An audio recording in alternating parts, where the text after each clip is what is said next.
How's it going, everyone? So in this video we are doing a unboxing and maybe a quick first impression on a brand new released product from Boss.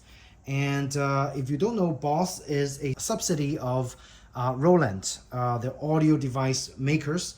And this is the GigCaster 5, which is I guess, 5 input mixer that they just put out towards content creators who also does play music on the side. And I think it's got its own advantages as opposed to a standard, say, streaming mixer from, I guess, Rode or some other companies, they Zoom. They all have very established streaming mixers out on the market. And this thing, the GigCaster 5, retails for $479. So it sits somewhere around the similar price range of those streaming mixers. However, it does have its advantage when compared with those mixers that I mentioned earlier. And also the reason I bought the GigCaster 5 is because I currently have a digital mixer that I use, which I'm going to show you guys for my computer, which is the Behringer Flow 8. And again, this is an 8-input mixer. Fantastic value. This thing retails for $300, but you can usually get it used for around $250. A great value, a pure digital mixer that's super easy to use and fully app controllable. And there's no delay also when you're using this. And again, it outputs to the computer and you can use it as the audio interface. It's just extremely useful for $250. But I'm replacing that with this. And only because I have just recently got into playing guitars and learning guitars. So I'm a complete guitar beginner. And this mixer, its own killer feature is that it's got over 100 ported effects from Boss's multi-effects processor, which is the GT1000. Okay, so I also own Boss's GX100. Unfortunately, I just don't like a dedicated multi-effects processor. I use my tube amp way more than I use the GX100. So I'm selling my GX100 and I'm getting this one because this also got the same effects essentially from the GX100, which is, more than enough for what I do as a total guitar beginner. So opening up and of course in there is the actual mixer with the power adapter. Now this power adapter is not USB-C, it's just a standard AC power adapter. It looks like a proprietary input as well. So do take that into mind if you want to integrate this with some other devices. Let's take this out. A lot lighter than I thought with this mixer. And here we go. Voila. It does look very simple and easy to use. Again, I believe Boss came out with this mixer with musicians who also wants to do streaming in mind. So and the killer feature is a touchscreen, fully integrated touchscreen. Again, for less than $500, I think it's a great digital mixer to have, a fully usable touchscreen. We haven't powered it up, so I'm gonna go ahead, just read through the quick startup guide and power it up, and then we'll start from there, okay? I can tell you right off the bat, the construction quality of this mixer is not as good as the Behringer. The Behringer is full metal. This one is mostly plastic, okay? Including the knobs. So the knobs looks like metal. However, it is plastic, all right? So do keep that in mind. The only thing that's metal is this top cover. Everything else is very, very plasticky. And that's also why it's a lot lighter. It's probably like half the weight of the Flow 8, okay? So do keep that in mind. If weight savings is your priority, I think this is a great mixer to have. However, if durability is your priority, then you might want to look at something else that will provide you with durability, because this one is very plasticky. Okay, so keep that in mind.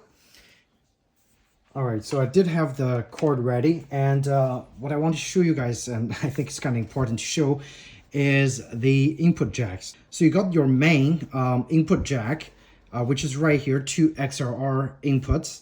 Again, those are not combo jacks, so if you want to use line, you have to use one of those available ones right here. And it's also got a dedicated line in right here. This one is actually for your easy plugging of the guitar and the bass devices that you have. So I'm gonna later on plug in my guitar, which is kind of at the corner over there.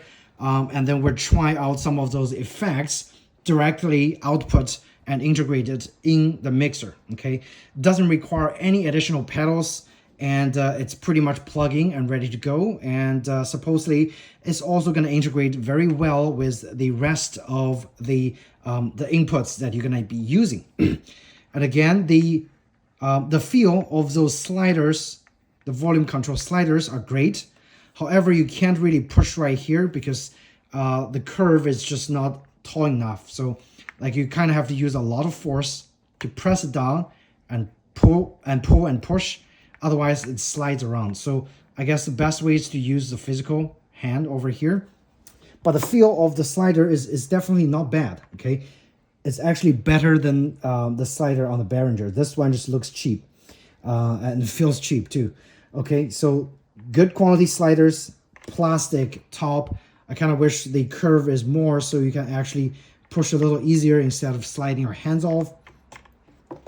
2 line inputs, those are, it's marked for keyboard, but obviously if you have a single channel one, like I have a little a drum machine that I'm going to plug in, so I'm going to be using one of those jacks over here.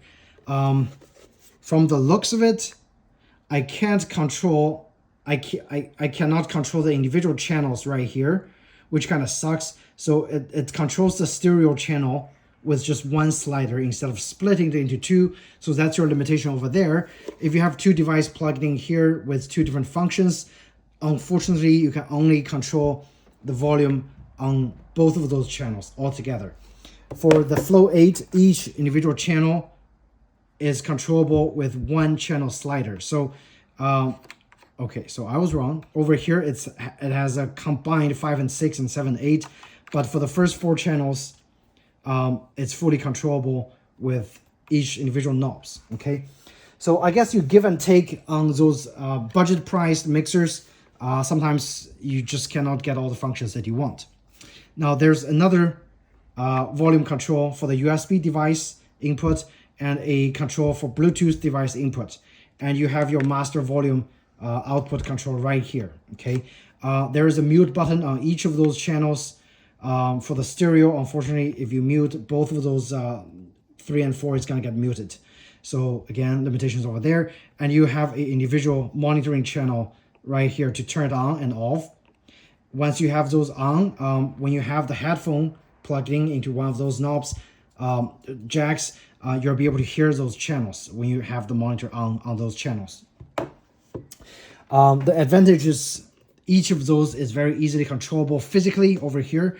Compared to the Behringer, you have to use the app to control those individual channels. Or you could just, so the monitoring, there's a monitoring 1 and 2 output for a dedicated monitoring output.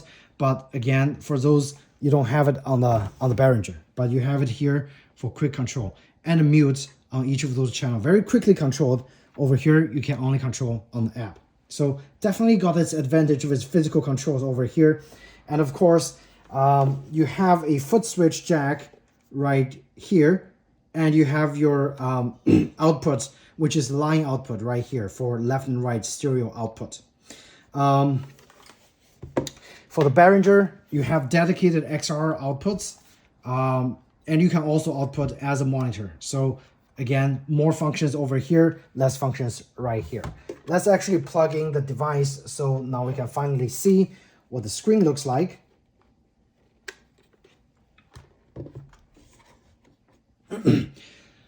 Doesn't automatically power on.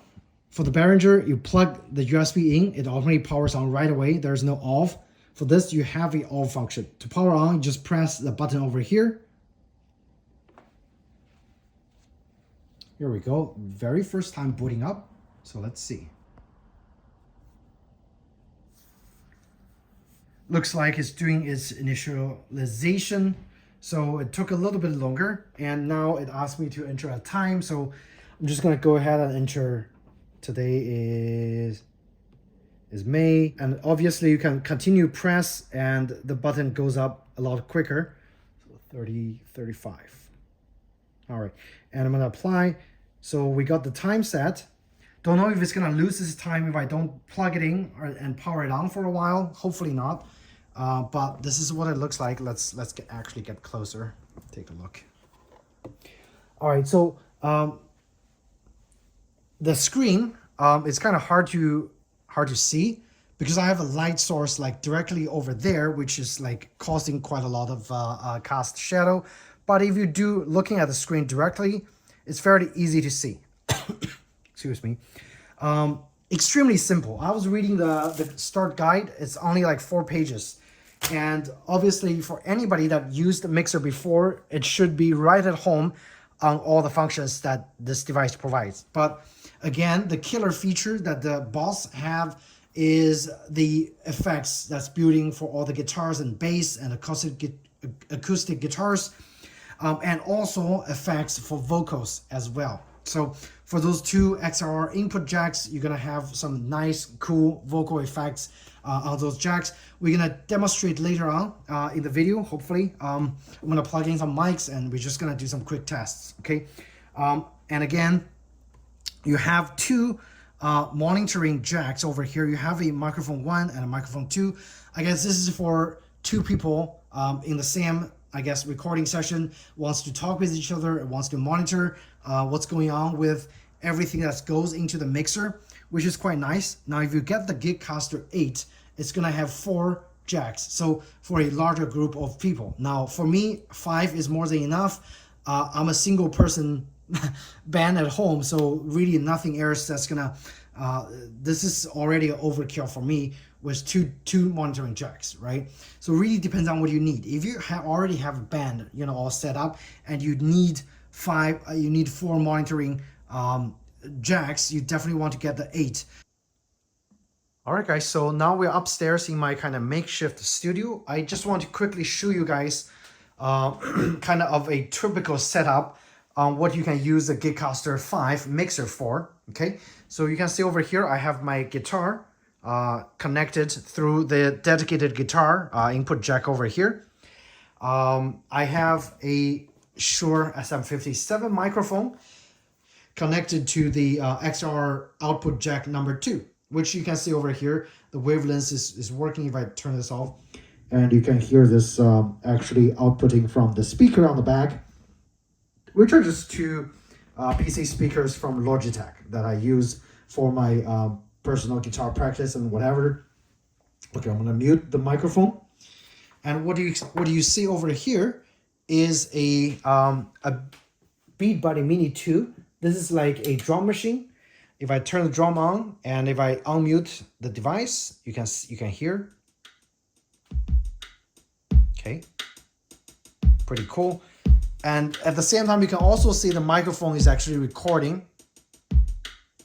Pretty cool, huh? So yes, this is the instrument output jack, which have 2 jacks, left and right, for stereo. So the Beat machine is actually hooked to the instrument jack using one of the jack. Now that's a mono.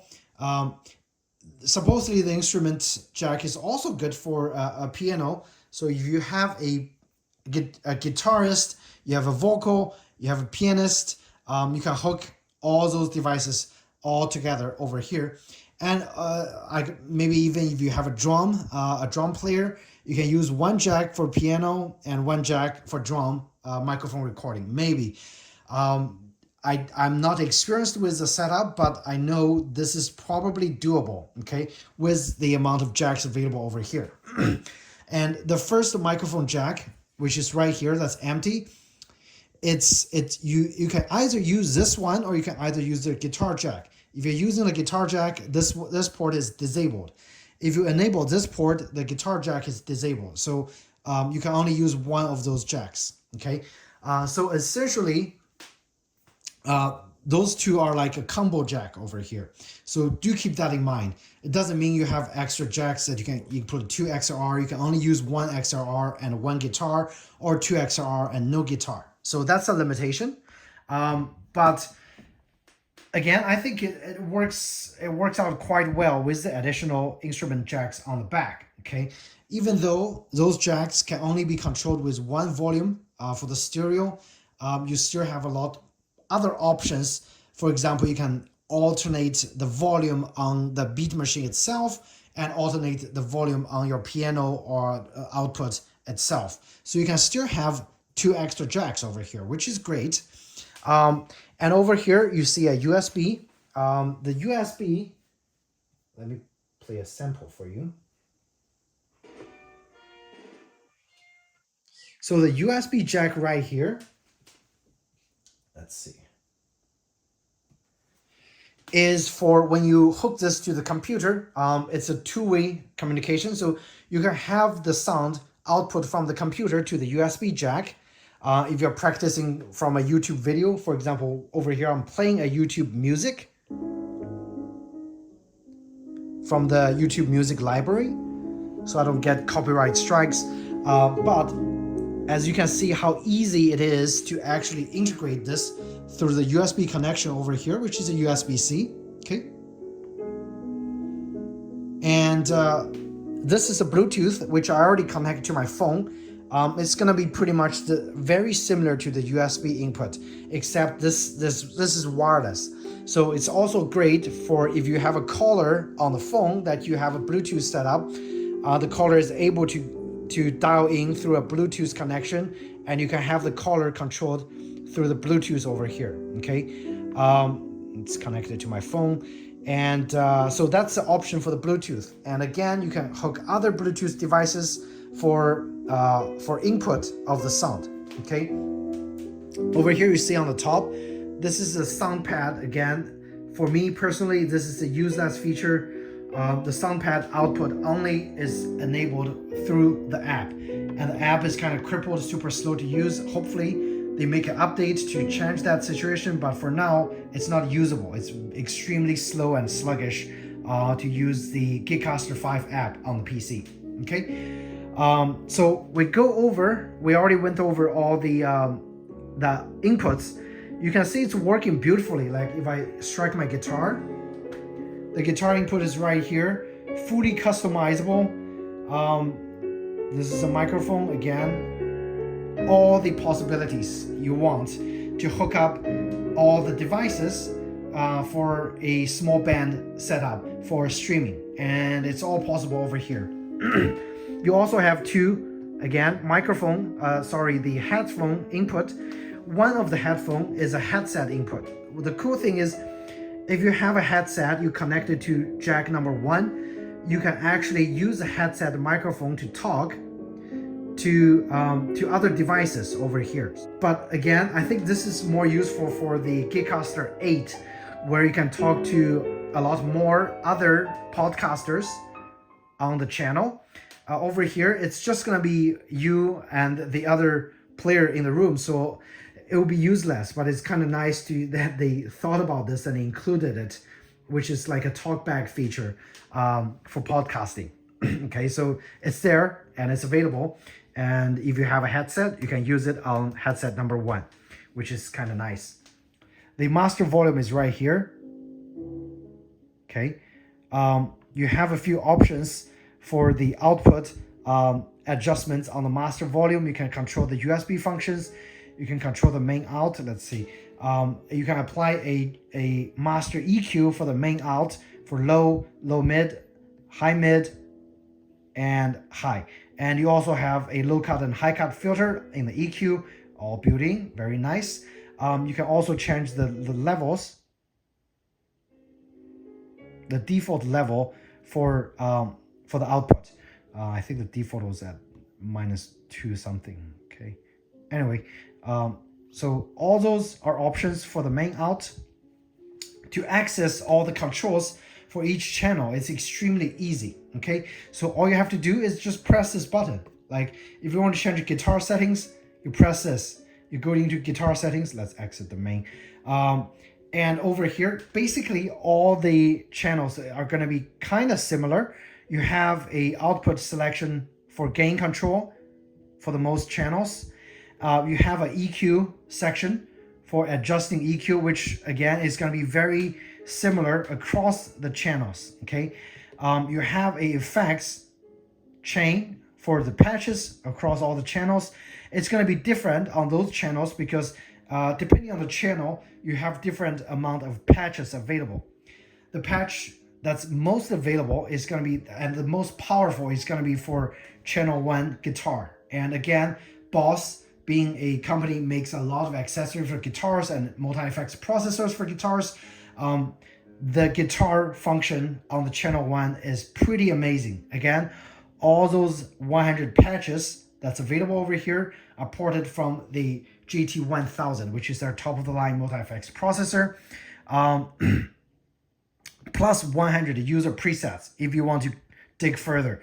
If you are a current GT 1000 or GX 100 user, you're going to find it extremely similar and very easy to operate over here as opposed to other Boss devices. So right off the bat, if you are familiar with other Boss device, you're going to be really quick to learn on how to use those and change those settings over here on the GigCaster 5. As I mentioned, the channel 1 is the most powerful because it provides patches for guitar. And if you hit this little button on the top, it also provides patches for singing, which includes, amazingly, a pitch correction effects. And I'm gonna just quickly demo to you guys. Again, I don't use all those features, but it's all there, which is amazing. Again, for real musicians, this is quite a nice device. So for the guitar, it's right here. You have effect, and just look at this. The default is Drive Deluxe. That's one of the patch I'm using. On the default on this page, you have gain, bass, middle, treble, level, and so those are the default adjustments. And check this out. If you hit this little function button over here, you get a signal process effects chain. Amazing, right? It's not as extensive as the GX100 that I had, but you got a 10 effects chain, which is again more than enough effects for you to apply. You have a overdrive, you have a FX, first the FX1, you have FX2 and FX3, 3 FX effects. Okay, pretty amazing. The EQ chain is right here. Again, this is where you adjust the EQs for this particular effect. You have a wah pedal. For the overdrive, you have a whole bunch of overdrive options. Again, this thing is a guitar player's dream for streaming, right? And you have the amps, and again, if you're going a gazillion of different options for amps, within those amps, you can also fine tune all the settings over here. Look at that, right? Pretty amazing. You have a noise suppression, like a noise gate, the delay, reverb, and whatever option that you can think of. On the FX3, you have the compressor. What other options you have? Again, countless options, right? Okay, that music is getting a little annoying. I'm gonna turn off the music. So you also have a master control, and within the master control, you have, again, a whole bunch of other settings that's available: patch level, BPM keys, a bass mode if you have a bass, and a whole bunch of other options. Okay, again, for me, it's more than enough. On this wah pedal, there's not much you can change besides the delays and the sound effects, but I'm already impressed by the amount of ported guitar functions that's being integrated in the GigCaster 5. Okay, if you're a guitar player, this is definitely the mixer you want to get. If you want to do some streaming and performance recording, yes, get this one. If you have extra $250, buy the GigCaster 8. That's gonna give you more ports for more future-proof possibilities, right? And over here, you have a effects button. If you press the effects button, you can customize those banks of effects. Over here, it's just, excuse me, by default, switching different patches, changing the volume of the settings, and again, countless functions I barely use, okay? But you have 8 banks of effects that you can fully customize. It will be quicker to customize those effects using the GigCaster 5 app on your PC because it's click and change. Even though there's a delay, you can customize those effects much faster on the PC instead of changing the settings here. I don't even know if you can change those. No, looks like you might need the GigCaster 5 app to change those settings, but again, I don't use those effects, but if you do, there are options to change all those 8 banks of 64 different effects. Quite amazing, okay? So if you exit that, you just press this, and again, your main screen is always gonna be like over here, displaying the sound level for different channels. After just 1 day of use, I'm already in love with this mixer, and it just offers so much possibilities in terms of, I don't know why my guitar is making a sound. That's weird. Let's see what the sound is a guitar making. Okay, so that was just noise. All right, so I think it's because I chose a different patch. Okay, so you can turn those patch off, and it's just gonna give you a clean output directly from the guitar. So if you have a single coil, even the default clean tone is going to be fantastic. There's no overdrive applied, but as soon as you hit the effects button, it automatically applies those nice drives. That's a premium drive with the I think X high gain, so it's like very distorted. So if you get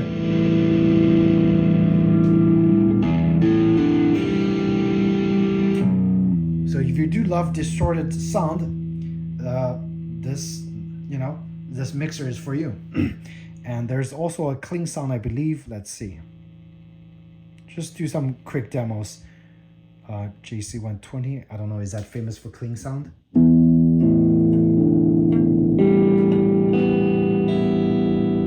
Maybe. I don't know, but it's nice to have. So let's exit the guitar. And again, this video, I just want to demonstrate to you guys the possibilities with this mixer on what you can hook onto the mixer. Now, this 2-line instrument line is actually, on the other end is a 3.5mm jack that I hooked to the speaker right here, okay? So my Logitech speaker for the PC actually had quite a few different inputs that I can use. So it definitely benefits if you get some instrument cables for different kind of speaker setup, okay? But you do have, there are instrument cables for all different kinds of speakers, so I don't think you have to worry about the output jack over there being only instrument and no XLR, okay? Other than that, let's see, everything is like so easy to adjust. And again, as I mentioned, so let's check out the sound effects. Okay, so if you go to the channel 2, if you hit this little thing to change the effects category, the channel 2 again is XLR input. So you have the singing option and you have the talk option. So if you're doing a talk, if you're doing a podcasting, you have 2 XLRs. Both of those can be set into talk, and then you have some really nice effects applied. Let's just do some kind of like a demo. I just turned on the effects. So this is the bottom. This is what it sounds like. Double. You kind of get a little echo on the back. Tight speech. Light enhance. So those enhanced settings apparently gives you better depth in your sound. That's what the instructions said. There are also some echo modes. Echo. Panic. Sweet verb. Okay, so this kind of sounds fun. Within those modes, you have compression, you have the enhance, and you have a threshold. Test. All right. So there you go. Some interesting presets. And you can also go to C. Now, this is defaulting to rock. And again, if you notice that little icon, that's where you change all the settings for singing. For singing, you get a enhance, you get noise suppression, pitch correction. This is like FX1, which is kind of cool. A soft pitch correction. And what other option we have? We have a robot pitch correction, and that kind of sounds fun. Change the notes from C to D, or we can go higher, maybe to E. So this is a pitch correction for robot. A hard pitch correction. Chromatic and key. I think you have option for key, yeah. So change it to a F, D minor, E, blah, blah, blah. I'm not a singer, so I don't really know what those means, but you have a pitch correction right there. What's this? Test. HRM harmony, maybe. You have, again, full EQ correction. There's radio effects. So this is what the radio effect sounds like. Feels like 9061, right? Testing, 1, 2, 3, testing. You have a filter, you have a lo-fi. So kind of a lot of fun filters to choose from, right? Okay, let's turn the FX1 off. And FX2 is, I think, dedicated to those reverb and chorus sound. Let's turn this on. See what chorus sounds like on a voice. Test, 1, 2, 3. Okay, type mono, stereo chorus. Test. Okay, all right. So, and FX3 for delay. Reverb, there's a reverb, I can turn it off. It probably just reverbs disappeared, okay? And turn it on again. And obviously you have the master control, which is gonna be similar across all the channels. So I think I've pretty much demonstrated all the possibilities with the guitar effects, which is amazing. Vocal, amazing also. With user presets and system presets. So there are 30 different vocal presets, 16 different voice presets, 100 different guitar presets for the patches. And on the instruments, let's see. On the instruments, you simply just get this little, okay, I'm gonna turn off the mic, okay? Kind of fun to do. On the instrument presets, you get those signal chain processing. You have enhanced noise suppression, 1FX effects for maybe delay or reverb. Yeah, you have a lot of options with just 1FX. Again, default is turned off, but you can turn it on by just hitting this, and it's gonna process that signal on this particular channel with the effects that you select. So each channel gets their own effects, and it's already remembered. I think even if you turn it off and turn it back on, the settings right there.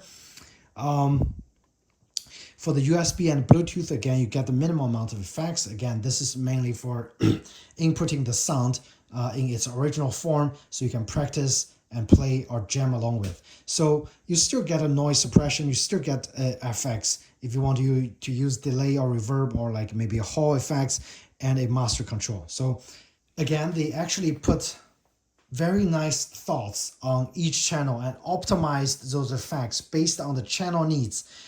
I think it's pretty amazing that Boss came up with this GigCaster 5, because I haven't seen any other mixer trying to differentiate themselves from the other mixers by providing those really useful effects and integrating them into the channel that needs it, okay?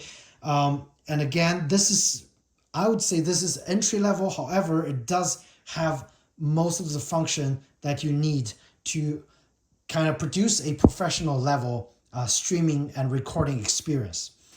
One last thing I forgot to show you guys is on the USB channel. I can't remember if I did. On the USB channel, okay, and the Bluetooth channel, you also have a ducking function, okay? What the ducking does is if you're playing an instrument over here, or if you're speaking on one of those 3 channels, the USB and the Bluetooth input automatically gets their volume lowered. Okay, so it's like if you're doing a podcast, you're playing some music and you start talking, the music gets automatically lowered. Okay, which is again a very, very nice function to have for a streaming mixer. And again, fully featured. Okay, fully featured for less than $500. And like if you're looking for a mixer, you're a guitar player, and you're looking to record and stream, definitely give the GigCaster 5 a serious consideration. And if you have extra money, if you have more people in your band, give the GigCaster 8 a consideration, because that I think is more feature proof as opposed to the 5, which definitely have its limitations in terms of inputs, the amount of inputs that you can have. So in summary, I think this is a fantastic mixer for a one-man performance band. If you're playing guitar a lot and you're streaming, you're recording and posting your videos on YouTube, this is gonna be a fantastic option for you. You don't need a whole bunch of other setups. You don't need extra mixers, extra multi-effects processor. You just need this. If you have a small band, say you play guitar and you have a singer, the singer can be added to the microphone input jack number 2, and you have a small band setup for streaming and for recording. If you have more players on the band, I would highly suggest getting the GigCaster 8, which provides a lot more input options for maybe more professional level recording. And again, for one man's band, this is more than enough. The function that it provides, again, 100 guitar effects, 30 vocal effects with pitch shift correction, and also talk effects for podcasting, is more than enough. 2 very useful inputs for Bluetooth and USB, and a multi-channel output recording option for recording your sessions or your talks on the PC or the Mac. It's fantastic. 2 monitoring jacks. You can't ask for more. Like, this is, I would say this is probably the best option for musicians, best mixer for musicians for under $500. That's my personal opinion from a beginner. But if you guys have any questions, feel free to ask me in the comment section down below. And I hope you found my video helpful. And if you did, please do hit the like button or subscribe to my channel. I should have more similar music related videos coming out for you guys. So thanks again, and I'll see you in the next video. Take care.